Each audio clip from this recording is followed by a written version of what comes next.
أعوذ بالله من الشيطان الرجيم بسم الله الرحمن الرحيم ولو أنهم إذ ظلموا أنفسهم جاءوك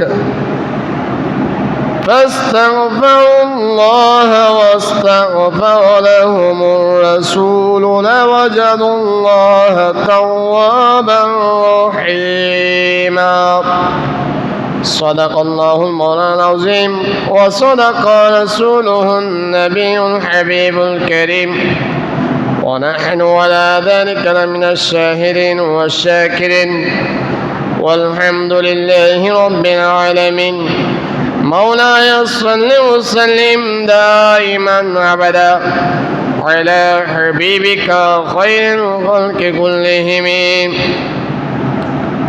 মুসাফির চল মদিনা চল মুসাফির চল মদিনা চল হৃদয়ে তুই শান্তি পাবি বুকে পাবি বল হৃদয়ে তুই শান্তি পাবি বুকে পাবি বল মুসাফির চল মদিনা চল মুসাফির চল মদিনা চল। আম্মা বাদ, রাজানগর রানীহাট ডিগ্রি কলেজ জামে মসজিদে দূর দূরান্ত থেকে আগত মুসল্লিন এজাম রহিমানা ও রহিমাকুমুল্লাহ, আসসালামু আলাইকুম ওয়া রাহমাতুল্লাহি ওয়া বারাকাতুহু। মুসল্লিন এজাম সূরা নিসা 64 নম্বর আয়াতে কারিমা তেলাওয়াত করেছি। এই আয়াতের আলোকে পৃথিবীর বুকে সর্বোত্তম স্থান মদিনাতুর রাসূল সাল্লাল্লাহু তাআলা আলাইহি ওয়াসাল্লাম, রাসূল করিম সাল্লাল্লাহু তাআলা আলাইহি ওয়াসাল্লামের রওজায়ে আকদাস জিয়ারতের ফজিলত মুসলিম উম্মাহর করণীয় সম্পর্কে আলোকপাত করার চেষ্টা করব। রব্বে করিম আলোচনা শ্রবণ করে আমাদেরকে আমল করার তৌফিক দান করুক, আমিন। মুসল্লিন আজম আল্লাহ রাব্বুল আলামিন অত্র আয়াতের মধ্যে ইরশাদ করছেন, যখন বান্দা আমার বান্দা গুনাহগার পাপী তাপী যখন নিজেদের নফসের উপর জুলুম করবে, অপরাধ করবে,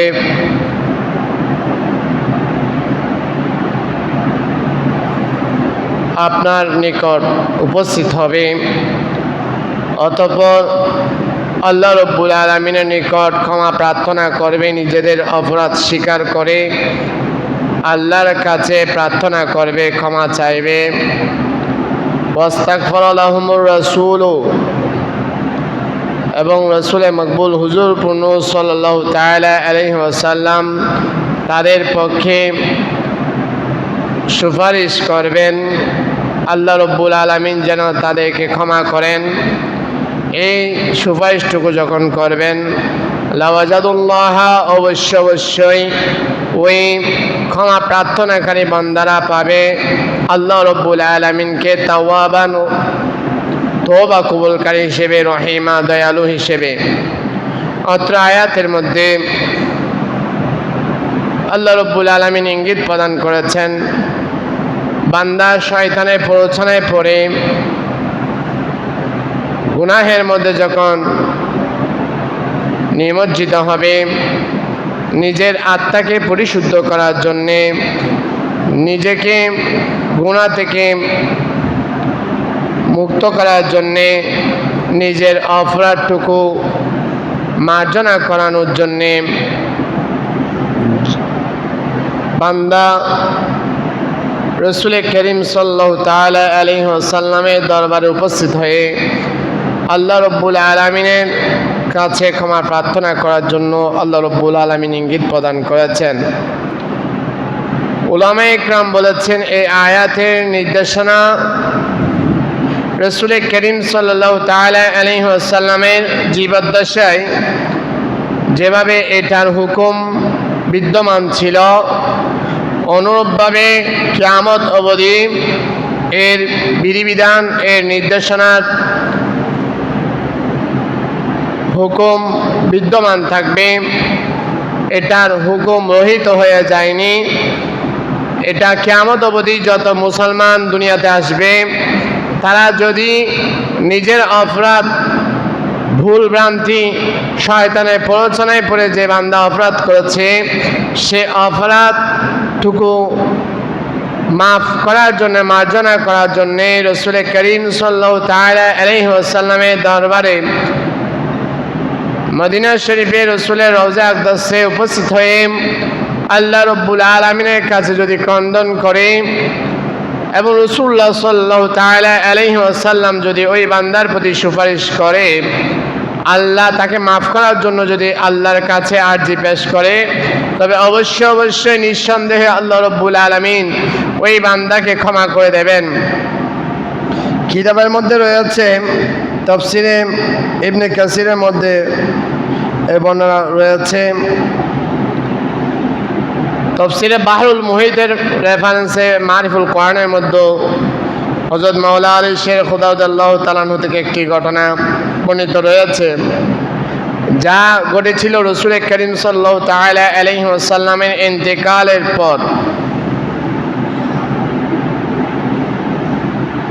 সাহাবী রসুল বর্ণনা করছেন,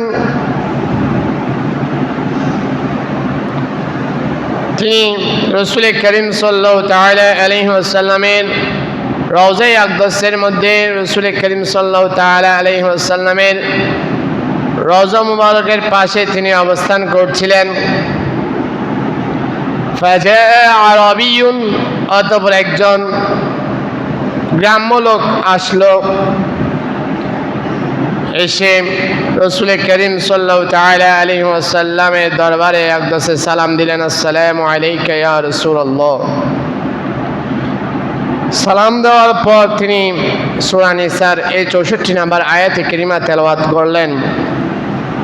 তেলাওয়াত করার পর তিনি বললেন, ইয়া রাসূলুল্লাহ, আমি আপনার দরবারে এসেছি আমার গুনাহসমূহ আল্লাহর কাছে ক্ষমা চাওয়ার জন্যে আমি আপনার দরবারে উপস্থিত হয়েছি। এমন জায়গায় আমি এসেছি যে জায়গা আল্লাহর মখলুকাতের মধ্যে সবচেয়ে উত্তম জায়গা, ওই উত্তম জায়গার মধ্যে আমি এসেছি। আমি আপনার নিকট এসে আল্লাহ রব্বুল আলামিনের দরবারে আমি আমার গুনাহসমূহ ক্ষমা চাচ্ছি, আমার গুনাহ স্বীকার করছি, আল্লাহ যেন আমাকে ক্ষমা করেন। ইয়া রাসূলুল্লাহ, আপনি আমার পক্ষ হয়ে আল্লাহ রব্বুল আলামিনের দরবারে সুপারিশ করুন, আল্লাহ যেন আমাকে মাফ করেন। রাবি বর্ণনা করছেন, বর্ণনাকারী বলছেন, এই আরজিটুকু উনি পেশ করে আল্লাহর দরবারে ক্রন্দন করে তিনি রাসূলুল্লাহ সাল্লাল্লাহু তাআলা আলাইহি ওয়াসাল্লামের রওজায়ে আকদাস থেকে তিনি আপন গন্তব্যস্থলে রওনা হলেন। ওই বর্ণনাকারী সাহাবী বর্ণনা করছেন, কিছুক্ষণের মধ্যে আমার তন্দ্রাভাব আসলো। আমি রসুল করিম সাল্লাল্লাহু তাআলা আলাইহি ওয়াসাল্লামের দিদার হয়েছে আমার স্বপ্নে। রাসূলুল্লাহ সাল্লাল্লাহু তাআলা আলাইহি ওয়াসাল্লাম আমাকে বললেন, রসুল বললেন, হে আমার সাহাবী, কিছুক্ষণ আগে যে গ্রাম্য লোকটি আমার নিকট এসেছিল, তুমি গিয়ে তাকে শুভ সংবাদ দাও, ফাবাশশিরহু, তাকে তুমি শুভ সংবাদ দাও যে আল্লাহ রব্বুল আলামিন ওই বান্দাকে আল্লাহ রব্বুল আলামিন ক্ষমা করে দিয়েছেন। উচ্চস্বরে বলুন সুবহানাল্লাহ। তাহলে এই ঘটনা থেকে বোঝা যায় আল্লাহ রব্বুল আলামিন যে নির্দেশনা দিয়েছেন এটা শুধুমাত্র রাসূলুল্লাহ সাল্লাল্লাহু তাআলা আলাইহি ওয়াসাল্লামের জীবদ্দশার সাথে সম্পৃক্ত নয়, বরং কিয়ামত অবধি যত বান্দারা পৃথিবীতে আসবে, যত মুসলমান নরনারী পৃথিবীতে আসবে, যেই মাত্র আপন পাপের বোঝাসমূহ আল্লাহর দরবারে ক্ষমা করানোর জন্য যদি রাসূল করিম সাল্লাল্লাহু তাআলা আলাইহি ওয়াসাল্লামের রওজা আকদাসের মধ্যে যায় এবং আল্লাহর কাছে ক্রন্দন করে, তাহলে আল্লাহ রব্বুল আলামিন রাসূলের সুপারিশের প্রেক্ষিতে ওই বান্দাকে ক্ষমা করে দেবেন। মদিনা আকদসের মদিনা শরীফের অনেক ফজিলত বরকত রয়েছে।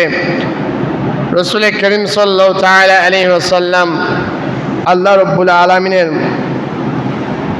কাছে দোয়া করেছেন, হে আল্লাহ, তুমি মক্কা মুআজ্জামাকে হেরম করেছো, সম্মানিত জায়গা করেছো। আমি রাসূল মদিনায়ে মুনাব্বারাকে হেরম হিসেবে পরিগণিত করেছি। মদিনায়ে মুনাব্বারার মদিনা শরীফের এই জায়গা থেকে এই জায়গা পর্যন্ত এই জায়গাটুকু হয় আল্লাহ তুমি হেরম হিসেবে কবুল করো, এবং এই জায়গার মধ্যে তুমি মক্কা মুআজ্জামায় যে বরকত দান করেছো তার থেকে ডবল দ্বিগুণ তুমি বরকত এই মদিনায়ে মুনাব্বারা তুমি দান করছো। সেরে বলুন সুবহানাল্লাহ। রাসূলুল্লাহ সাল্লাল্লাহু তাআলা আলাইহি ওয়াসাল্লাম সাহাবায়ে কেরামকে সম্বোধন করে বলেছেন, এই মদিনা শরীফের ইজ্জত হুরমত তোমরা রক্ষা করবে। আল্লাহ রাব্বুল আলামিনের মক্কা মুআজ্জামা হেরম শরীফের মধ্যে যেভাবে কোনো প্রাণীকে হত্যা করা এটা নিষিদ্ধ, অনুরূপভাবে রাসূলুল্লাহ সাল্লাল্লাহু আলাইহি ওয়াসাল্লাম বলছেন, এই মদিনায় তৈবার এই হেরমের মধ্যে, মদিনার হেরমের সীমারেখার মধ্যে যত গাছ রয়েছে সেই গাছগুলো তোমরা কর্তন করবে না, এবং এই জায়গার মধ্যে কোনো বিশৃঙ্খলা সৃষ্টি করবে না, কোনো মারামারি রক্তপাত ঘটাবে না। যে ব্যক্তি মদিনা মুনাওয়ারার হুরমত নষ্ট করবে, মদিনা শরীফের সম্মান বিনষ্ট করবে, ফাআলাইহি লা'নাতুল্লাহি ওয়াল মালায়েকা ওয়ান নাসি আজমাইন।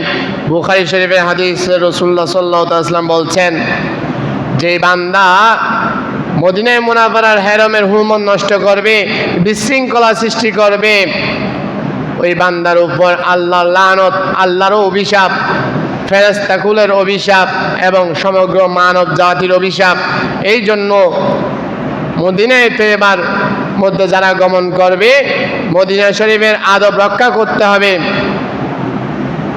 আল্লাহরও মনসাও সেটা, আদব জিনিসটা বড় জিনিস। দেখুন, যারা মক্কা মুআজ্জামায় হজ করতে যায়, মক্কা মুআজ্জামার মধ্যে যারা হজ সম্পাদন করে তাদের কাপড়ের কোনো সুশৃঙ্খল স্বাভাবিক যে সম্মানিত লেবাস, পরিষ্কার পরিচ্ছন্নভাবে যেভাবে মানুষ পরিপাটি হয়ে থাকে, মক্কা মুআজ্জামার মধ্যে হজ করার সময়ে ওই পরিপাটি হয়ে থাকার সুযোগ নেই। ওখানে আপনার চুল যত লম্বা হোক, চুলগুলো আপনি কাটতে পারবেন না। আপনি হজ সম্পাদন করার আগ মুহূর্ত পর্যন্ত, উমরা সম্পাদন করার আগ মুহূর্ত পর্যন্ত আপনার চুল যত লম্বা থাকুক সেগুলো কাটা যাবে না। আপনি এহরামের কাপড় পরিধান করতে হবে। পুরুষরা একটা বাহু দেখা যায় আর একটা বাহুর ঢাকা থাকে, মাত্র দুইটা কাপড়, একটা উপরে থাকে একটা নিচে থাকে, দেখতে আওলা জাওলা মতো লাগে। কিন্তু মদিনায় তৈবায় যখন আপনি যাবেন তখন আপনার এই আওলা জাওলা পোশাকে আপনি যেতে পারবেন না। মদিনা মুনাওয়ারায় যখন যাবেন আপনাকে আদব সহকারে যেতে হবে, পরিপাটি হয়ে আপনাকে যেতে হবে, ওখানে আদব বজায় রাখতে হবে। এই জন্য বুজুর্গানে দিন বর্ণনা করেছেন, আল্লাহ রব্বুল আলামিনের ইবাদত বন্দি করতে গিয়ে যদি বান্দা কোনো ত্রুটি করে, বান্দা ভুল করে ফেলে, আল্লাহ রব্বুল আলামিন ক্ষমা করবেন। কিন্তু রাসূল করিম সাল্লাল্লাহু তাআলা আলাইহি ওয়াসাল্লামের রওজায়ে আকদসের মধ্যে গেলে সেখানে যদি বান্দা কোনো বেয়াদবি করে, রাসূলের হুম্মত নষ্ট করে, রাসূলের সম্মানহানি করে, আল্লাহ রব্বুল আলামিন ওই বান্দার ওই বেয়াদবিটা এটা ক্ষমা করবেন না। এই জন্য আল্লাহ রব্বুল আলামিন কোরআনুল কারীমের মধ্যে বলছেন, রাসূলের দরবারে আদব রক্ষা করার জন্য বলছেন। কোরআনুল কারীমের মধ্যে রয়েছে, আল্লাহ রব্বুল আলামিন বলছেন, তোমরা রাসূলের দরবারে কিভাবে বসবে, রাসূলের রওজায়ে আকদসের সামনে কিভাবে অবস্থান করবে। লা তারফাউ আসওয়াতাকুম ফাওকা সাওতিন নবী। আল্লাহ রব্বুল আলামিন বলছেন কোরআনুল কারীমের মধ্যে, হে আমার বান্দারা, তোমরা রাসূলের রওজায়ে আকদসের মধ্যে রাসূলের দরবারে যখন উপস্থিত হবে তখন তোমাদের আওয়াজকে উঁচু করবে না। ঘটনার কিতাবের মধ্যে এসেছে এই আয়াত কারিমা যখন অবতীর্ণ হয়েছে, সিদ্দিক আকবর রাদিয়াল্লাহু তাআলা আনহু ওই দিন থেকে রাসূলুল্লাহ সাল্লাল্লাহু তাআলা আলাইহি ওয়াসাল্লামের সামনে রসুলের রওজা আকদাসের মধ্যে মদিনায় তৈয়বায় রসুলের দরবারের মধ্যে উচ্চস্বরে কোনো আলাপ করেন নাই। তার জবানকে তিনি লাগাম টেনে ধরেছেন, তিনি সতর্কতার সহিত কথা বলেছেন, উঁচু আওয়াজে কোনোদিন কথা বলেন নাই। তো মদিনায় মুনাফারায় যারা যাবে তাদেরকে আদব রক্ষা করে যেতে হবে। রাসূলুল্লাহ সাল্লাল্লাহু তাআলা আলাইহি ওয়াসাল্লামের দরবারের জন্য সম্মানহানি না হয়, মর্যাদার আদবের জন্য বিঘ্নতা না ঘটে, সেদিকে বান্দাদেরকে রক্ষা করতে হবে। রাসূলুল্লাহ সাল্লাল্লাহু তাআলা আলাইহি ওয়াসাল্লামের বদন্যতায় মসজিদে নববীর মধ্যে যদি কেউ নামাজ পড়ে, রাসূলুল্লাহ সাল্লাল্লাহু তাআলা আলাইহি ওয়াসাল্লাম ফজিলত বর্ণনা করেছেন, ওই বান্দার নামাজের সওয়াব আল্লাহ রাব্বুল আলামিন বাড়িয়ে দিবেন। রাসূলুল্লাহ সাল্লাল্লাহু তাআলা আলাইহি ওয়াসাল্লাম হাদিস শরীফের মধ্যে বলেছেন, সালাতুন ফি মসজিদি হাযা আফদালু মিন আলফি সালাহ ফিমা সাওয়াহু। ইবনে মাজাহ শরীফের হাদিস। রসুল বলছেন, কোন বান্দা আমি রসুলের এই মদিনায় তৈয়বায় মসজিদে নববীর মধ্যে কেউ যদি এক রাকাত নামাজ আদায় করে, আল্লাহ রাব্বুল আলামিন ওই বান্দার আমলনামার মধ্যে এমন সওয়াব দান করবেন, অন্য মসজিদের মধ্যে মক্কায় মুআজ্জামার হেরম ছাড়া অন্য মসজিদের মধ্যে 1 লাখ নামাজ পড়ার যে সওয়াব, মসজিদে নববীর মধ্যে 1 রাকাত নামাজ পড়লে আল্লাহ রাব্বুল আলামিন সমপরিমাণ সওয়াব দান করবেন। উচ্চস্বরে বলুন সুবহানাল্লাহ। প্রিয় হাজরিন, রাসূলুল্লাহ সাল্লাল্লাহু তাআলা আলাইহি ওয়াসাল্লাম আরো ইরশাদ করেন, কোন বান্দা যদি আমার মসজিদের মধ্যে মসজিদে নববীর মধ্যে একবার জুমার নামাজ আদায় করে, 1 ওয়াক্ত জুমার নামাজ আদায় করে, আল্লাহ রাব্বুল আলামিন ওই বান্দা আমলনামার মধ্যে অন্যান্য মসজিদে 1000 বার জুমার নামাজ আদায় করার সমান সওয়াব দান করবেন। উচ্চস্বরে বলুন সুবহানাল্লাহ। তো এই জন্য হাজিরা যারা মক্কায় মুআজ্জামায় গমন করে, তারা 8 দিন, ন্যূনতম 8 দিন মদিনায় তৈয়বার মধ্যে অবস্থান করে, সেখানে 5 ওয়াক্ত নামাজ আদায় করেন। মসজিদে নববীর মধ্যে রাসূলুল্লাহ সাল্লাল্লাহু তাআলা আলাইহি ওয়াসাল্লাম যে সওয়াবের কথা বলেছেন, সেগুলোর লাভ করার জন্য, সেগুলোর ভাগীদার হওয়ার জন্য বান্দারা, উমরাকারীরা, হজকারীরা মদিনায় তৈয়বায় গমন করে, সেখানে 8 দিন অবস্থান করে 40 ওয়াক্ত নামাজ আদায় করেন এই ফজিলত অর্জন করার জন্যে। প্রিয় হাজরিন, আমি গত জুমায় বলেছিলাম, প্রাসঙ্গিক ক্রমে আলোচনা করেছিলাম, আপনি হজে যাবেন, হজে যাওয়ার পাশাপাশি আপনাকে নিয়ত করতে হবে রাসূলুল্লাহ সাল্লাল্লাহু তাআলা আলাইহি ওয়াসাল্লামের রওজা আকদাসের গমনেরও নিয়ত করতে হবে। তাহলে আল্লাহ রাব্বুল আলামিন রাসূলুল্লাহ সাল্লাল্লাহু তাআলা আলাইহি ওয়াসাল্লামের রওজা আকদাসের জিয়ারতের উসিলায় আল্লাহ রাব্বুল আলামিন আপনার হজকে কবুল করার জন্য একটা মাধ্যম হবে। আপনার আমার ইবাদতের মধ্যে অনেক ভুলভ্রান্তি থাকতে পারে, রাসূলুল্লাহ সাল্লাল্লাহু তাআলা আলাইহি ওয়াসাল্লামের সুপারিশ যদি আপনার আমার পক্ষে হয়, তাহলে আল্লাহ রাব্বুল আলামিন সেই ইবাদত কবুল করবেন। কারণ রাসূলুল্লাহ সাল্লাল্লাহু তাআলা আলাইহি ওয়াসাল্লাম হাদিস শরীফের মধ্যে উদ্বুদ্ধ করেছেন, উম্মতকে রাসূলুল্লাহ সাল্লাল্লাহু তাআলা আলাইহি ওয়াসাল্লামের রওজা আকদাস জিয়ারত করার জন্য রাসূলুল্লাহ সাল্লাল্লাহু তাআলা আলাইহি ওয়াসাল্লাম হাদিস শরীফের মধ্যে বলেছেন, যে বান্দা মক্কায় মুআজ্জামায় গমন করেছে হজ আদায় করার জন্যে, কিন্তু আমি রসুলের রওজা আকদাস জিয়ারত করতে আসেনি, মদিনায় তৈয়বায় আসেনি, আমি রসুলের রওজা জিয়ারত করেনি, সেই বান্দা যেন আমাকে কষ্ট দিল। উচ্চস্বর নাউযুবিল্লাহি মিন যালিক। তো মনে রাখবেন, আল্লাহ রাব্বুল আলামিন কোরআনুল কারীমের মধ্যে ইরশাদ করছেন সূরা আহজাবের মধ্যে, ইন্নাল্লাযীনা ইউযুনাল্লাহ ওয়া রাসূলাহু লা'আনাহুমুল্লাহু ফিদ দুনিয়া ওয়াল আখিরাহ। যে বান্দা আল্লাহ এবং আল্লাহ রাসূলকে কষ্ট দেবে, তো আল্লাহকে কষ্ট দেবে মানে রসুলকে কষ্ট দেওয়ার মাধ্যমে আল্লাহকে কষ্ট দেবে। আল্লাহ রাব্বুল আলামিন বলছেন ওই বান্দার দুনিয়াবে যত অনেক আমল করুক না কেন, আল্লাহ রাব্বুল আলামিনের দরবারে বান্দার ওই আমলগুলো গৃহীত হবে না। লানাহুমুল্লাহু ফিদ দুনিয়া ওয়াল আখিরাহ, তারা দুনিয়াতেও অভিশপ্ত, আখিরাতেও তারা অভিশপ্ত। তাদের দুনিয়াও বরবাদ, আখিরাতেও বরবাদ। ওয়া আ'আদ্দা লাহুম আযাবাম মুহিনা, এবং আল্লাহ রাব্বুল আলামিন বলছেন তাদের জন্য প্রস্তুত করা হয়েছে যন্ত্রণাদায়ক, কষ্টদায়ক, লাঞ্ছনাদায়ক শাস্তি তাদের জন্য প্রস্তুত রয়েছে। এই জন্য যারা মক্কা মুআজ্জামে গমন করবেন হজ সম্পাদন করার জন্য অবশ্যই রাসূলুল্লাহ সাল্লাল্লাহু তাআলা আলাইহি ওয়াসাল্লামের রওজায়ে আকদাস জিয়ারত করার জন্য মদিনা শরীফে অবশ্যই গমন করবেন। এখানে অনেক ফজিলত রয়েছে রাসূলুল্লাহ সাল্লাল্লাহু তাআলা আলাইহি ওয়াসাল্লামের রওজা আকদাস জিয়ারতের। কিতাবের মধ্যে রয়েছে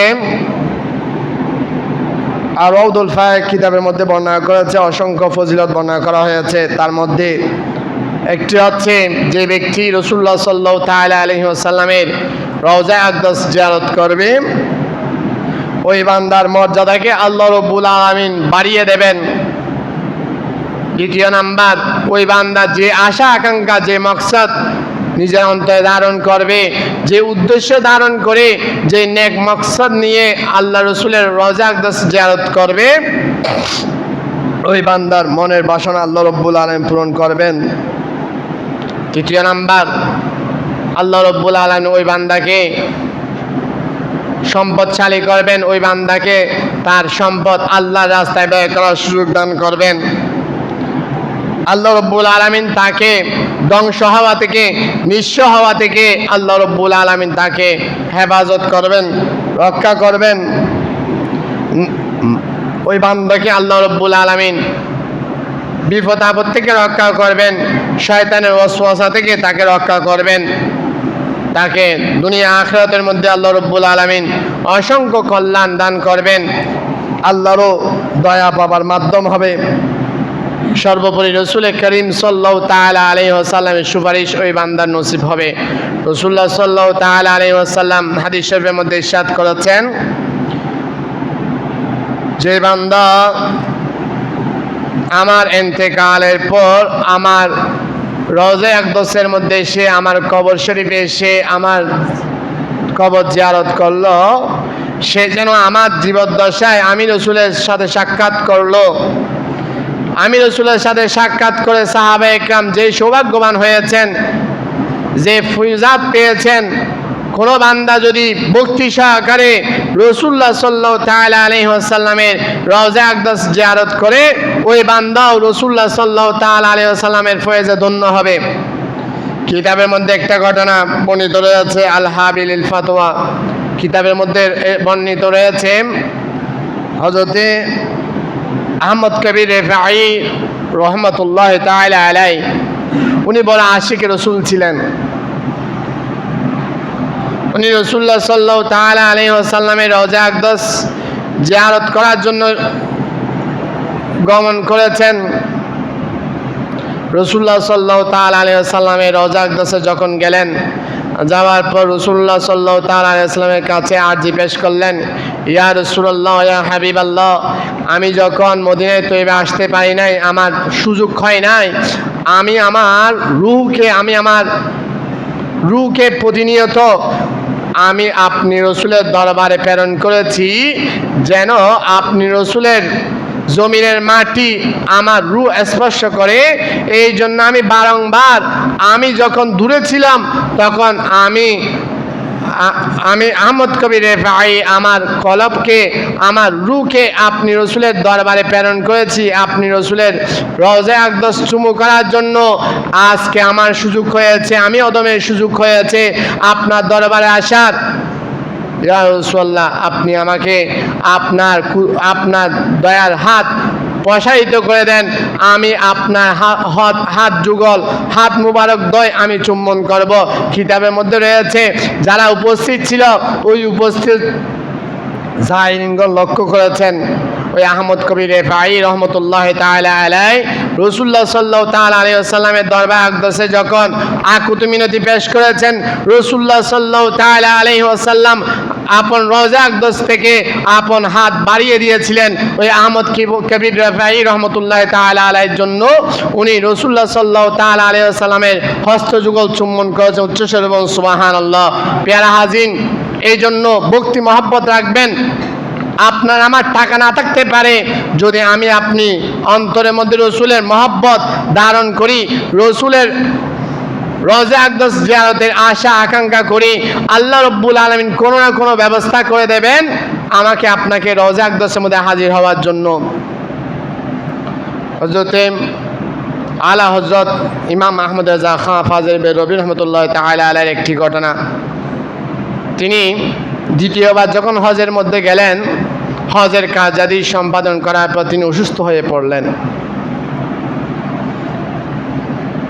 তিনি যখন ভীষণ অসুস্থ হয়ে পড়লেন, তার সফরসঙ্গী যারা আলেম ওলামারা ছিলেন তারা বললেন, হুজুর আপনি তো অসুস্থ, আপনি মদিনা মুনাব্বারা যে জিয়ারতের সফরের শিডিউল রয়েছে সেটা ক্যান্সেল করেন। হযরত আলা হযরত রহমতুল্লাহ তাআলা আলাইহি বললেন, না, এটা আমার পক্ষে সম্ভব নয়। আমার বিশ্বাস আমি রাসূলুল্লাহ সাল্লাল্লাহু তাআলা আলাইহি ওয়াসাল্লামের রওজা আকদসে গমন করতে পারবো।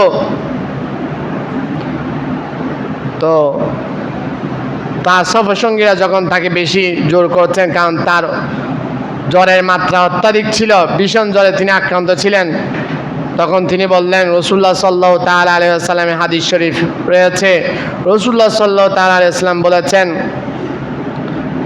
তো ওনার সফরসঙ্গীরা বলেছেন যে রওজা আকদসের জিয়ারতের যে আবশ্যকতা, আপনি তো এটা দ্বিতীয়বার হজ করছেন, প্রথমবার আপনি হজ করেছেন তো আপনি তখন মদিনা শরীফ গিয়েছিলেন, তো আপনার আবশ্যকতা আদায় হয়ে গিয়েছে।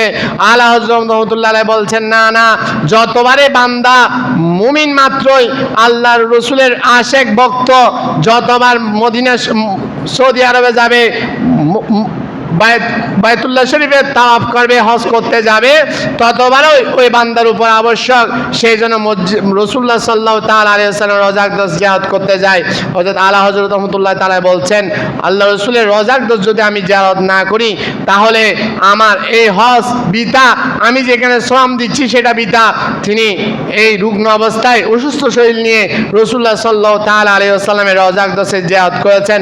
আল্লাহ রাব্বুল আলামিন রাসূলুল্লাহ সাল্লাল্লাহু তাআলা ইসলামের রওজা আকদসের জিয়ারত করার তাকে সৌভাগ্যতা দান করেছিলেন। এভাবে অসংখ্য ঘটনা রয়েছে যাদেরকে আল্লাহ রাব্বুল আলামিন তৌফিক দেন নাই, অর্থ ধনাঢ্য করেন নাই, কিন্তু যাদের অন্তরের মধ্যে রাসূলুল্লাহ সাল্লাল্লাহু তাআলা ইসলামের প্রেম প্রীতি মহব্বত রয়েছে, তারা কোনো না কোনো উপায়ে আল্লাহ রাসূলের রওজা আকদস জিয়ারতে গিয়েছেন। আপনারা বিভিন্ন টিভি মিডিয়ার মধ্যে দেখেছেন, যাদের অন্তরে আল্লাহর মহব্বত রয়েছে, আল্লাহ রসুলের ভক্তি মহব্বত রয়েছে, তারা যে কোনো উপায়ে মদিনা শরীফে যাওয়ার সৌভাগ্য হয়েছে। অনেকে একটা হাদিসের অপব্যাখ্যা করে যে 3 মসজিদ ছাড়া কোথাও সফর করা যাবে না। এটা আমি একাধিকবার বলেছি, তারপর প্রসঙ্গক্রমে এসেছে বিজয় বলছি। মনে রাখবেন, এখানে যে হাদিস শরীফটা বলা হয়েছে, এই হাদিস শরীফের অর্থ হচ্ছে অধিক সওয়াবের আশায় 3 মসজিদ ব্যতীত অন্য কোনো মসজিদে সফর করা যাবে না। এখানে আগেও মসজিদ রয়েছে, পরেও মসজিদ রয়েছে। যদি এমনটা হয় যে 3 মসজিদ ব্যতীত কোনো জায়গায় সফর করা যাবে না, তাহলে বান্দা সফর করাটা মুশকিল হয়ে যাবে। আপনি এখান থেকে ঢাকায় যাচ্ছেন, ঢাকায়ও যেতে পারবেন না। আপনি ধর্মীয় কাজে ঢাকায় যাচ্ছেন, সেটাও যেতে পারবেন না। এই হাদিসের ব্যাখ্যা হচ্ছে, আর এই ব্যাকরণ অনুযায়ী এই হাদিসের ব্যাখ্যা হচ্ছে, আপনি 3 মসজিদ ব্যতীত অন্য কোনো মসজিদে আপনি অধিক সওয়াবের আশায় ভ্রমণ করতে পারবেন না, এটা নিষেধ। আপনি জিয়ারত উদ্দেশ্যে যে কোনো জায়গায় যেতে পারবেন, এটা রাসূলুল্লাহ সাল্লাল্লাহু তাআলা ইসলাম থেকে বর্ণিত রয়েছে। রাসূলুল্লাহ সাল্লাল্লাহু তাআলা আলাইহি ওয়াসাল্লাম প্রতি বছর শুহাদায়ে কিরামের কবর জিয়ারত করার জন্য মদিনা শরীফ থেকে সাহাবায়ে কিরামের উহুদের সাহাবীদের কবরস্থানে যেতেন। রাসূলুল্লাহ সাল্লাল্লাহু তাআলা আলাইহি ওয়াসাল্লাম ইভেন হযরত ফারুক আযম রাদিয়াল্লাহু তাআলা, সিদ্দিক আকবর রাদিয়াল্লাহু তাআলা ওনাদের জমানার মধ্যে রাসূলুল্লাহ সাল্লাল্লাহু তাআলা ইসলামের এই সুন্নাত বাস্তবায়ন করেছেন। ইভেন উমর ইবনে খাত্তাব রাদিয়াল্লাহু তাআলা আনহুর একটি হাদিস শরীফ ঘটনা রয়েছে। হযরত উমর ইবনে খাত্তাব রাদিয়াল্লাহু তাআলা রাসূলুল্লাহ সাল্লাল্লাহু তাআলা ইসলামের সাহাবী হযরত কাব রাদিয়াল্লাহু কাবিল আহবার ওনাকে বলছেন, একদিন বললেন, হে কাব চলো, তুমি কি আমার সাথে যাবে? তখন হযরত কাব বললেন, কোথায় যেতে চাচ্ছেন আপনি? তিনি বললেন, আমি রাসূলুল্লাহ সাল্লাল্লাহু তাআলা আলাইহি ওয়াসাল্লামের রওজা আকদাসে যাব। রাসূলুল্লাহ সাল্লাল্লাহু তাআলা আলাইহি ওয়াসাল্লামের রওজা আকদাস জিয়ারত করে রাসূলুল্লাহ সাল্লাল্লাহু আলাইহি ওয়াসাল্লামের জিয়ারতের মাধ্যমে আমি উপকার হাসিল করব, আমি তাবারুকাত ফয়জাত হাসিল করব। তখন হযরত কাব বিন আহবার উনি বললেন, আমিরুল মুমিন, আমিও আপনার সাথে যাওয়ার জন্য প্রস্তুত হয়েছি। এভাবে অসংখ্য প্রমাণ রয়েছে যে রাসূলুল্লাহ সাল্লাল্লাহু তাআলা আলাইহি ওয়াসাল্লামের রওজা আকদাসে যাওয়া এটা ওই হাদিসের নিষেধাজ্ঞা আওতায় পড়বে না যেখানে বলা হয়েছে তিন মসজিদ ব্যতীত কোথাও সফর করা যাবে না। এখানে উদ্দেশ্য হচ্ছে তিন মসজিদ ব্যতীত অন্য কোনো মসজিদের সওয়াবের আশায়, অতিরিক্ত সওয়াবের আশায় ভ্রমণ করা নিষেধাজ্ঞা রয়েছে। এখানে এই হাদিস দ্বারা কোনোভাবেই রাসূলুল্লাহ সাল্লাল্লাহু আলাইহি ওয়াসাল্লামের জিয়ারতের প্রতি মানুষদেরকে নিরুৎসাহিত করা যাবে না। কিছু জ্ঞান পাপী রয়েছে এই হাদিসের দোহাই দিয়ে অনেক মিডিয়ায় বসে বলে, এক সময় হজ গাইডের মধ্যেও 2004 সালের দিকে মনে হয় একটা হজ নির্দেশিকা বের হয়েছিল। সেখানে তারা ক্ষমতার অপব্যবহার করে তারা লিখেছিল, কেউ যদি হজ করতে যায় তারা মদিনা শরীফে যাবে, মসজিদে নববীতে নামাজ পড়ার জন্য রওজা শরীফের উদ্দেশ্যে নামাজ পড়তে যাবে না। উচ্চস্বর নাউযুবিল্লাহি মিন যালিক। এটা সরাসরি আল্লাহর নির্দেশনার বিপরীত। আল্লাহ রাব্বুল আলামিন সূরা নেসার 64 নম্বর আয়াতের মধ্যে বলছেন, বান্দা যখন অপরাধ করবে সে যেন রসুলের রওজায় যায়, রসুলের দরবারে গিয়ে আল্লাহর কাছে ক্ষমা প্রার্থনা করে। যদি ওই বান্দার জন্য রসুল সুপারিশ করে তাহলে আল্লাহ রব্বুল আলামিন ওই বান্দার তওবা আল্লাহ রব্বুল আলামিন কবুল করবেন। ওই বান্দা আল্লাহকে তওবা কবুলকারী হিসেবে পাবে। উচ্চস্বরে বলুন সুবহানাল্লাহ। এই জন্য মন্তরের মধ্যে ভক্তি মহব্বত রাখবেন। যদিও বা আমার যদি সম্পদ নাও থাকে, রাসূলুল্লাহ সাল্লাল্লাহু আলাইহি ওয়াসাল্লামের ভক্তি মহব্বত রাখার কারণে বেশি বেশি রাসূলুল্লাহ সাল্লাল্লাহু আলাইহি ওয়াসাল্লামের উপর দরুদ শরীফ পাঠ করবেন। তাহলে আল্লাহ রাব্বুল আলামিন আমাকে আপনাকে একদিন সময় দিবে। আজকে এখানে দাঁড়িয়ে বাংলাদেশ থেকে আপনি দূর প্রান্ত থেকে ইয়া নবী সালামু আলাইকা আসসালাতু ওয়াসসালামু আলাইকা ইয়া রাসূলুল্লাহ বলছেন, আল্লাহ রাব্বুল আলামিন আপনাকে একদিন সময় দিবে রওজা আকদাস দেখে, সবজে গম্ভীর দেখে দেখে, সোনালী জালির সামনে বসে বসে আপনি দাঁড়িয়ে দাঁড়িয়ে রাসূলুল্লাহ সাল্লাল্লাহু তাআলা আলাইহি ওয়াসাল্লামকে সালাম জানাতে পারবেন। আল্লাহ রাব্বুল আলামিন আমাদের সকলকে রাসূলুল্লাহ সাল্লাল্লাহু আলাইহি ওয়াসাল্লামের প্রতি ভক্তি মহব্বত রেখে রাসূলুল্লাহ সাল্লাল্লাহু আলাইহি ওয়াসাল্লামের প্রেম মহব্বত অন্তরে ধারণ করে বেশি বেশি দরুদ শরীফ পাঠ করার তৌফিক দান করুক। আল্লাহ রাব্বুল আলামিন সকলকে জীবনে একবার খানায়ে কাবা রাসূলুল্লাহ সাল্লাল্লাহু আলাইহি ওয়াসাল্লামের রওজা আকদাস জিয়ারত করার তৌফিক দান করুক। আমিন। ওয়া আখিরু দাওয়ানা আলহামদুলিল্লাহি রাব্বিল আলামিন।